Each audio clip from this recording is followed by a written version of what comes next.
Hello everyone, welcome back to the channel, and yes, I look exactly the same as I did in the last video because I'm actually recording it like 15 minutes after I finished shooting the last video that you guys saw on the channel. And that is because I was sitting here waiting to go into work. I still don't have to go into work for about another 45-ish minutes. But I was just glancing through the art book for The Last Jedi. Oh my god, it's so hard to get framing right. Shooting in cars sucks.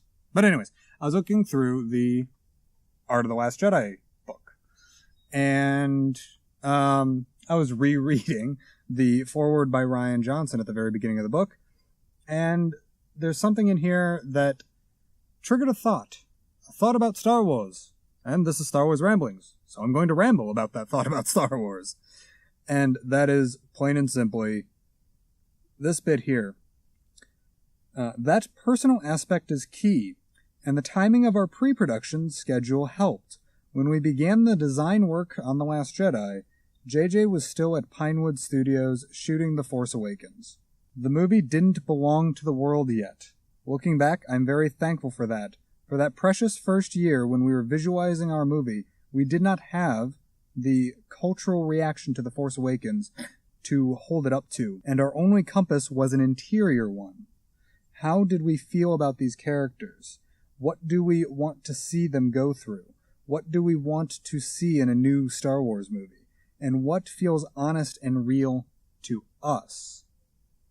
All we could do was pull our own reactions and respond to that. It made the process intimate and the creative decisions personal. To be fair, and to be completely blunt and honest with you, I totally recognize that people have problems with The Last Jedi, and you are not wrong to have problems with The Last Jedi. At all. I am not wrong to love The Last Jedi either. I'm a massive Rian fanboy. Freely admit this. But, with that being said, that little passage there, keep in mind, he probably wrote this. You know what? Let me double check something real quick. Here, I'll do a jump cut. Thank you, Editing Andy, for that jump cut. December 15th, 2017 is when the Art of the Last Jedi book came out, which means that Rian wrote that before The Last Jedi Backlash happened, before the movie of The Last Jedi belonged to the world. So that isn't a response to the dislike for The Last Jedi. That isn't a response to that at all.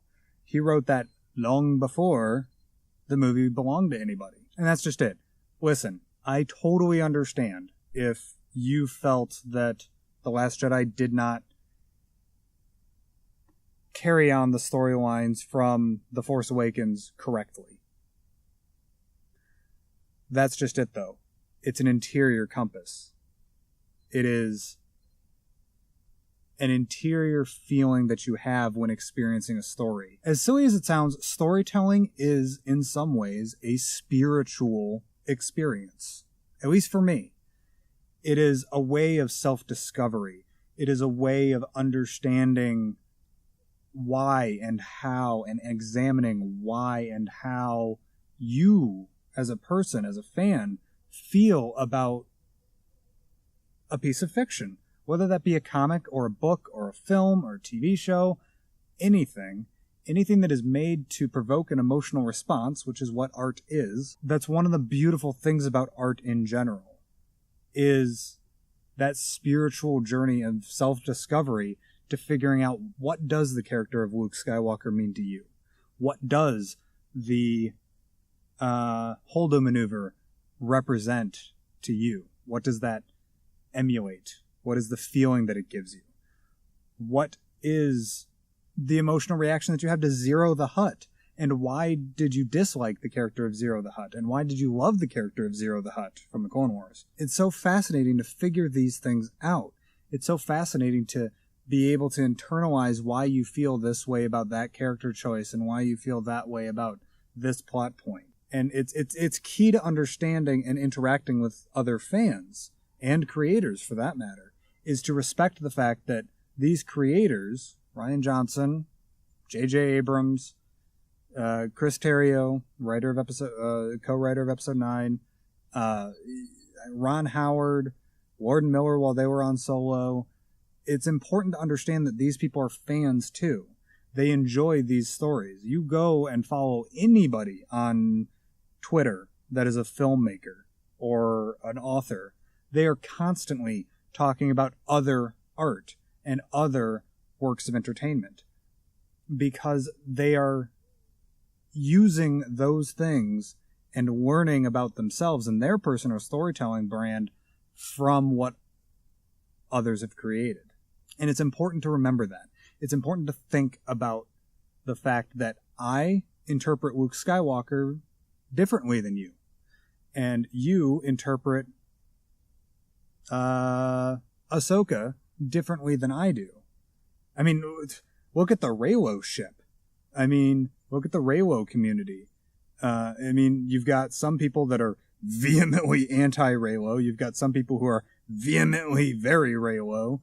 And then you've got people in the middle like me and people on the Reylo side who are very passionate about it, but respectful as well. You've got people like me who aren't super Reylo-y, doesn't really endorse the Reylo ship, but respects the fact that people have that Reylo ship.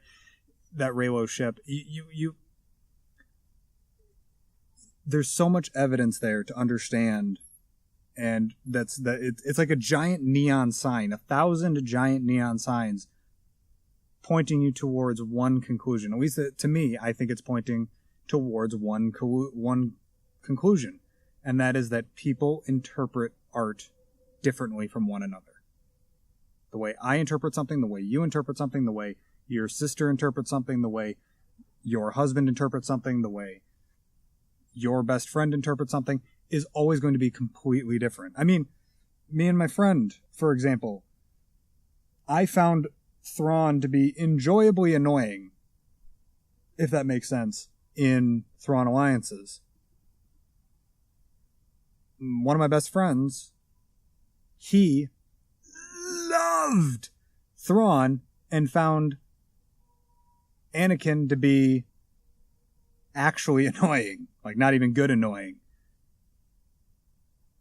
You know, it's those instances that add all the little wrinkles and all the little intricacies, and the fun of fandom, really, is comparing and contrasting these different thoughts about this universe that we all love. This galaxy that we all love is probably a more apt term for it. And it's so important to remember how important perspectives are. Yeah, that's pretty much the only real conclusion that I have for this video. Be good to one another and respect the fact that people are going to interpret things differently than you. Even if you think that what their interpretation is wrong, well, if I'm being honest with you, then go to film school for 6 years and make a couple films and then get hired on by Disney Lucasfilm. Because that's exactly what J.J. Abrams did, and what Rian Johnson did, and what Ron Howard did. They loved art so much that they became professional artists to make more art. Anyways, now that I know that I'm getting a couple dislikes on this video, I'm going to end it here. Thank you guys so much for watching. And now I actually got to go into work. Thank you guys as always. And as always, may the Force be with you. Take care.